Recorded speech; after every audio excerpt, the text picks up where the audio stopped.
Há 35 anos, o Brasil assume o compromisso histórico com a infância e a juventude.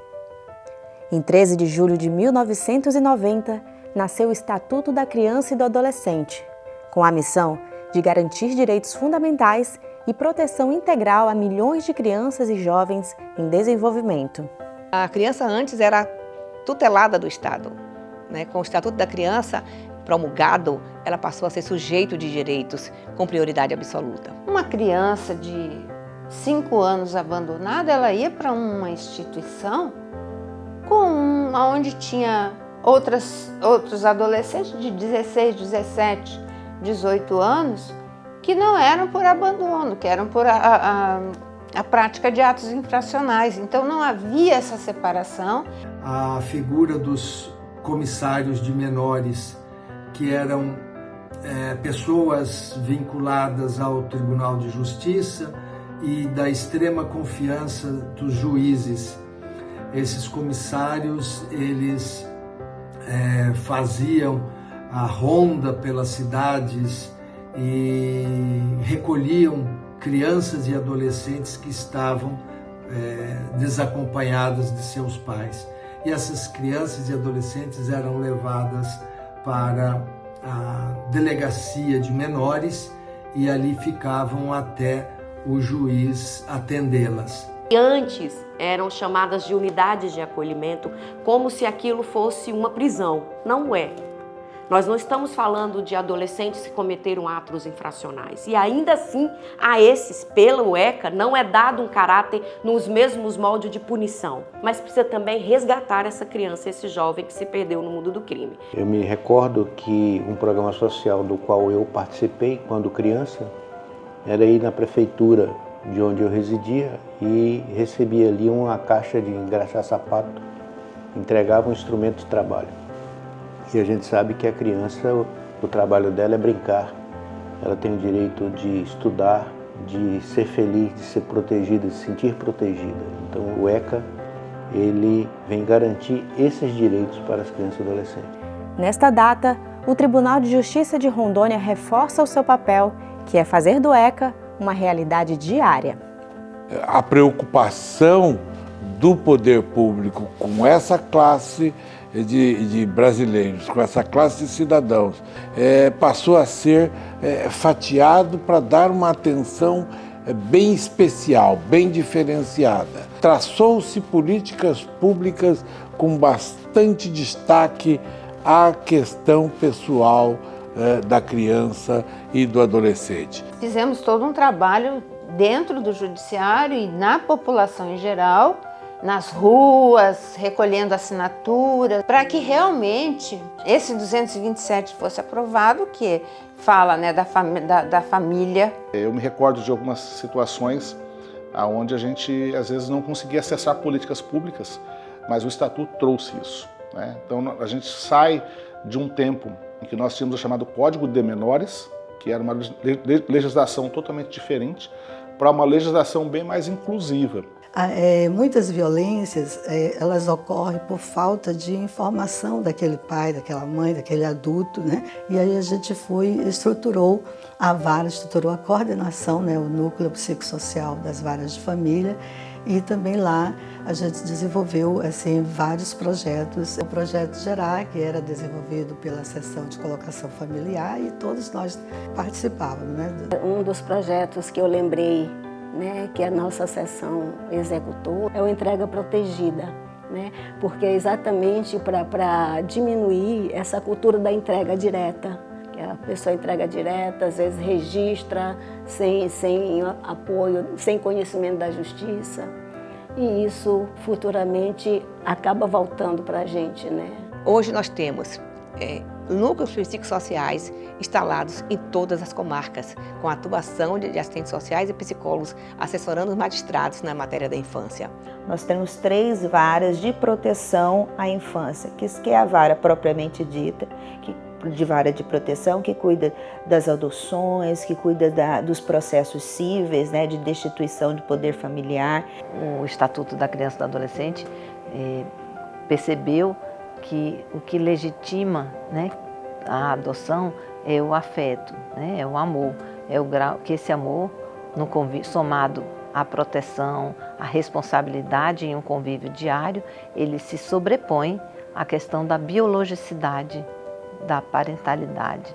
A família acolhedora, né, as crianças que estão no processo de adoção, elas são institucionalizadas, estão dentro de uma instituição, e aí a família acolhedora vem tirar essa criança de lá e dar um lar provisório para ela. A criação dos fundos da criança e adolescente. Então é uma lei que já prevê de onde vêm os recursos para a aplicação das políticas que ela tem previsto. Então a gente já sabe, né, o Tribunal de Justiça tem o projeto Declare Seu Amor, que parte do nosso imposto pode ser direcionado para isso. Então assim, cuidar do futuro das crianças, sabendo que a gente vai fazer isso com o nosso próprio recurso através do imposto de renda, tanto pessoa física quanto pessoa jurídica. Nós temos a vara do infracional, que é aquela vara que também protege, mas que cuida da correção com a medida socioeducativa para o quê? Para trabalhar esse adolescente infrator. Quando o adolescente comete um ato infracional, geralmente tem esse olhar muito estigmatizado. Ele está saindo da infância, entrando na adolescência, ele ainda não é um adulto, embora ele já esteja em desenvolvimento do pensamento crítico, mas ele ainda está aprendendo muitas coisas, ele ainda não está com seu neocórtex plenamente desenvolvido para ter atitudes maduras e responsáveis, como nós temos na idade adulta. Essa responsabilidade por executar essas medidas socioeducativas ficava no âmbito da SEJUS, da Secretaria de Justiça, que também é responsável pela execução penal do Estado inteiro, e essa forma de tirar da SEJUS e criar um órgão, uma fundação específica para tratar dos adolescentes em conflito com a lei foi um marco assim, muito importante no Estado. Isso partiu de um diálogo entre o juiz, o promotor, o defensor da infância. Mas também nós temos a vara de crimes contra a criança. Essa vara cuida do quê?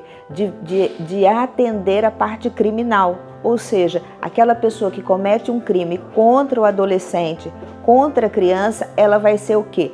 Atendida e tutelada e julgada por essa vara de crimes contra a criança. Além disso, nós temos o Ninho, que é um núcleo de oitiva de crianças e adolescentes, seja ela como vítimas ou como testemunha. No Conselho Regional de Serviço Social, a proteção à infância, a proteção à juventude, em todas as áreas que a gente atua, é perpassada essa proteção à infância, não somente, né, a vara específica da proteção à infância, mas em todas as áreas. Eu, por exemplo, trabalho na área de violência doméstica familiar contra a mulher, e ao analisar os contextos sociais de violência, a gente percebe que a proteção à infância entra também nesse contexto e precisa entrar.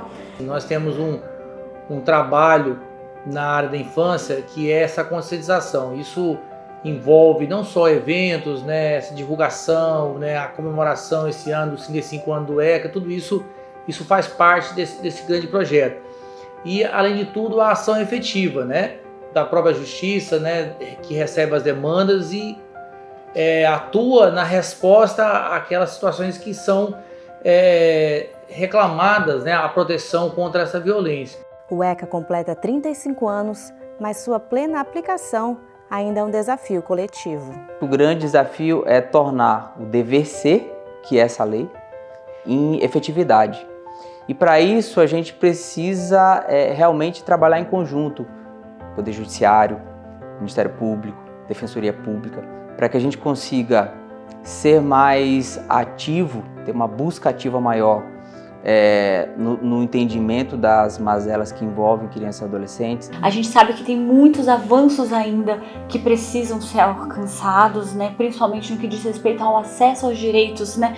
Direito à educação, à saúde, à assistência para as crianças e adolescentes mais vulnerabilizadas. E como maior desafio na dimensão do nosso país, seja olhar para as diversas infâncias integrantes, né? Porque assim, nós temos infância relativa a crianças negras, relativa às crianças indígenas, quilombolas e também aquelas que ainda moram, né, vivenciam uma condição e uma situação de moradoras de rua. A vulnerabilidade dessa parcela infanto-juvenil que precisa ser tratada. E o meu grande sonho é que a gente possa diminuir os índices de violência Porque ainda com tanto trabalho, com tanto esforço, mas ainda os índices de violência são altíssimos. Uma infância protegida, com certeza nós teremos uma sociedade muito melhor daqui a uns anos. As normas, elas são feitas para vigorar para o futuro, né?